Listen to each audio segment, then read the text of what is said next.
What, if any, development would you support on Rancho La Sierra and the Norco Hills? We'll start with Mr. Linder. I think that it's between which areas?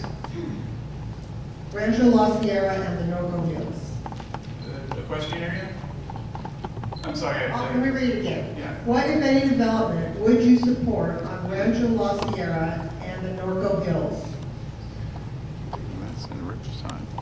I believe that any development needs to be thoroughly vetted. We've got a lot of density issues right now going on in the region and a lot of traffic issues. So I think that any new development needs to be similar to the areas near it. So for instance, if it's in an equestrian area, equestrian residential, it should be considered similar type of property. But one thing that I think is very important, there's a lot of traffic mitigation, a lot of density issues that I think needs to go along with any type of new development. We need to make sure that tump fees and the like are properly mitigated and that the development does indeed improve the community and not cause more problems like development has done during those before. Mr. Gardner? This area is covered by Proposition R and Measure C, which were amendments to Riverside's charter city. That specifies a low-density, single-family housing and minimum lot size. The lot size and the density is much lower on the hills portion and a bit higher on the La Sierra lands portion, but it is still low density.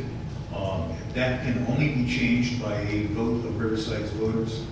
I support what our charter says today, and I will enforce that. Ms. Spiegel? Well, first off, that is something that's unique for the city. It gets very difficult when you have another agency to go into what the city has on in planning, and that's with the general plans and specific plans. But in my understanding is there is open space and the San Diego corridor, and we must preserve as much as we can. But for us to make a statement on that, that is, for me, when you're talking about the propositions and the ordinances that they have, that is something unique for Riverside. We can chime in a personal desire, that's to keep the open space as much as possible, but we certainly have to respect the city's general plan. Mr. Martinez?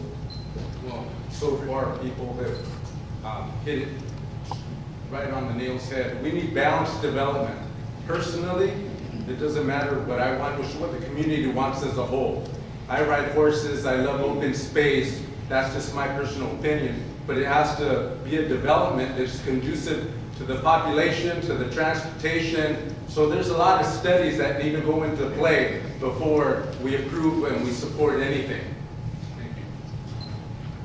Ms. Newman?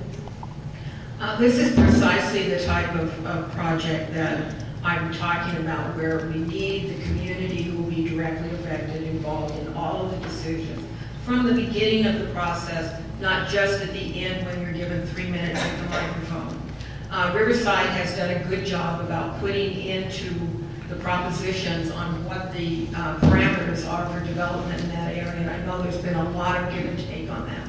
I think we need to respect what has been decided upon. If the general plan says that's what it is, that's the direction it should go until there are, we go back and revisit the general plan. The problem we're having is that over and over again, we go in and get a general plan amendment, a zoning change, and then the developer puts in whatever he wants. That is unfair. That is reneging on the agreements that we have within our communities. So for any of the other developments, we need to follow what our blueprint for the future actually outlines.